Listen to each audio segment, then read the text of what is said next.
विपक्ष मुझे बाहरी बाहरी कह रहा था, वहाँ खगड़िया के लोगों ने ये बता दिया कि मैं बाहरी नहीं हूँ। अगर चिराग पासवान के 5 में से एक भी सीट कहीं पे हार होगी तो ये खगड़िया होगी, लेकिन आप जीत गए, वो भी 1.5 लाख वोट से। तो मुझे लगता है कि यही चीज़ें हैं कि उन तमाम लोगों को उस वक्त जवाब बेहतर नहीं मिल पाता, अब सही जवाब मिल पाया जो लोग नकारात्मक बोलते थे। मैं तो 2015 से एक्टिव था, 17 में वार्ड का चुनाव लड़ा जो सबसे छोटा चुनाव होता है, फिर मैं डिप्टी मेयर बना, फिर मैं विधानसभा का चुनाव लड़ा और अब चिराग भैया ने मुझे लोकसभा का चुनाव लड़ाने का कोशिश। नमस्कार, आप देख रहे हैं लाइव सिटीज। मैं हूं आपके साथ सौरभ राज। मेरे साथ खगड़िया से नवनिर्वाचित लोकसभा सांसद राजेश वर्मा हैं। इनसे बात करेंगे कि अगले 5 साल में ये खगड़िया के लिए क्या करेंगे, क्योंकि चुनाव के दौरान, भाषण के दौरान इन्होंने खूब बड़ी बड़ी बातें की हैं।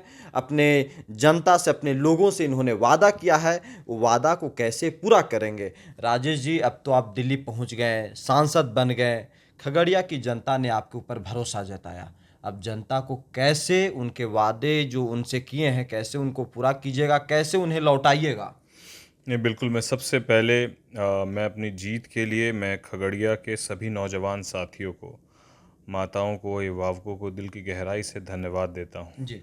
जहाँ विपक्ष मुझे बाहरी बाहरी कह रहा था, वहाँ खगड़िया के लोगों ने ये बता दिया कि मैं बाहरी नहीं हूँ। जहाँ पर हम लोगों ने कभी भी व्यक्तिगत टीका टिप्पणी या कोई भी तरह का जो है आरोप प्रत्यारोप नहीं किया। हम चुनाव में बिल्कुल सकारात्मक सोच के साथ और विकास के मुद्दे, नीयत और नियति अच्छी लेकर हम लोग चुनाव के मैदान में थे और लोगों ने वही बहुत पसंद किया और लोगों ने बहुत आशीर्वाद दिया।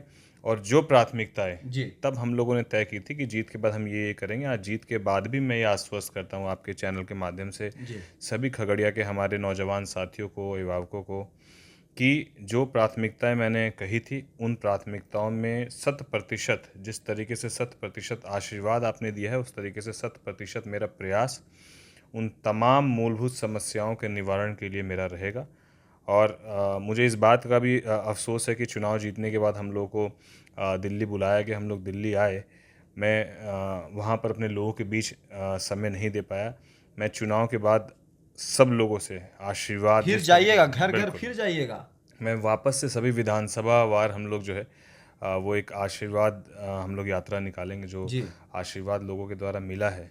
तो मैं उनको धन्यवाद यात्रा कहा जाए, मैं उनको धन्यवाद देना चाहूँगा और वापस उनके बीच जाकर, और अब तो पूरे 5 साल कमोबेश हम लोग जब भी क्षेत्र जाएंगे तो किसी जी। न किसी पंचायत में हमारा रहने का, और हम लोग वहाँ पर लोगों के बीच उनकी समस्याओं को सुनकर उसको ज़्यादा से ज़्यादा निजात दिलाने के लिए हम लोग प्रयासरत रहेंगे। ये चिराग पासवान आपके ऊपर भरोसा देता है, हेलीकॉप्टर से आपको उतारा गया, वहाँ पे लोग कह रहे थे कि बाहरी है, नौजवान है, बच्चा भी बताया गया कई जगहों पे। ये कैसे जीतेगा, कैसे लड़ेगा? ये फिर जीत कैसे हुई? लोग तो आपको कह रहे थे कि हारेगा। अगर चिराग पासवान के 5 में से एक भी सीट कहीं पे हार होगी तो ये खगड़िया होगी, लेकिन आप जीत गए, वो भी 1.5 लाख वोट से। देखिए, वही बात है कि जब आपके ऊपर आरोप लगे, लोग ये कहे कि भैया बाहरी है, या लोग कहे ये एक सीट हारेगा, या फिर लोग आपके जितना भी आपके मनोबल को तोड़ने की कोशिश करें, मेरा यही मानना हमेशा है, मैं हमेशा नौजवान साथियों से भी यही कहता हूँ कि हम लोगों के अंदर भरपूर सकारात्मक ऊर्जा है। अब ये तय करना है कि जो नकारात्मक शक्तियाँ हैं जो हमें नकारात्मक करना चाहती है, उस पर आप अपनी एनर्जी लगाएंगे कि अपने काम पर अपना पूरा सकारात्मक एनर्जी लगाएंगे। तो हम लोगों ने उन तमाम चीज़ों को नज़रअंदाज करते हुए सिर्फ़ और सिर्फ लोगों के बीच अपने मुद्दे, अपने विज़न और उनके आशीर्वाद को लेने का काम हमने किया। हमने कभी किसी पर टीका टिप्पणी कटाक्ष नहीं किया और मुझे लगता है कि यही चीज़ें हैं कि उन तमाम लोगों को उस वक्त जवाब बेहतर नहीं मिल पाता, अब सही जवाब मिल पाया जो लोग नकारात्मक बोलते थे। जो आपने वादा किया है वो पूरा करेंगे आप? 100% पूरा करा। मैंने ये बात कही भी थी भरे मंच से कि जो प्राथमिकताएं मैंने तय की है, चाहे वो खगड़िया में सड़क निर्माण को लेकर हो, चाहे जी। मेडिकल कॉलेज को लेकर हो, चाहे नौजवान साथियों को लेकर सुविधा युक्त एक खेल के मैदान को लेकर हो, चाहे वहाँ पर जिस तरीके से भीषण गर्मी में बहुत सारे अगलगी की जो जी। घटनाएं घटी मेरे लोकसभा क्षेत्र में, उसका एक प्रमुख कारण था कि उनके पक्के मकान नहीं थे। और हमारे प्रधानमंत्री, यशस्वी प्रधानमंत्री नरेंद्र मोदी जी ने ये संकल्प लिया है कि हर जिनके कच्चे मकान हैं उनके मकान पक्के हों। और मैं पूरे 5 साल मेरा पूरा प्रयास रहेगा कि सभी के पक्के मकान हों, ताकि अब आगे 5 साल के बाद कभी अगलगी की घटना से कोई परिवार झुलस गया या कहीं कोई बड़ी घटना दुर्घटना हो गई, ये सुनने का मौका नहीं मिले। जो वोट आपको दिए, जो वोट नहीं दिए, सबका ख्याल आप रखेंगे? मैं 100%, मैं जीतने के बाद ही मैंने इस बात को कहा था कि जो भी विपक्ष के हमारे साथी हैं, मैं उनसे भी यही कहना चाहता हूं कि हम लोग कभी भी विरोध की भावना नहीं रखते हैं, और चुनाव के दौरान पक्ष और विपक्ष जितना हुआ वो हो गया।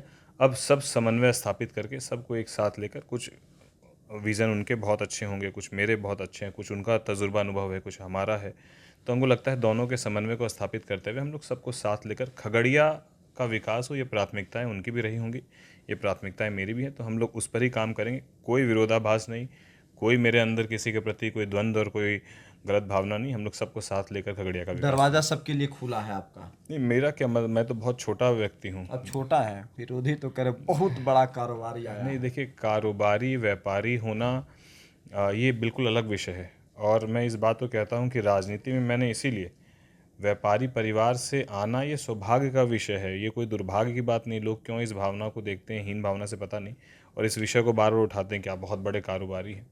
तो मेरा परिवार कारोबार से रहा, लेकिन मैंने अपनी राजनीति की शुरुआत सिर्फ सीधे सांसद से तो की नहीं। जी।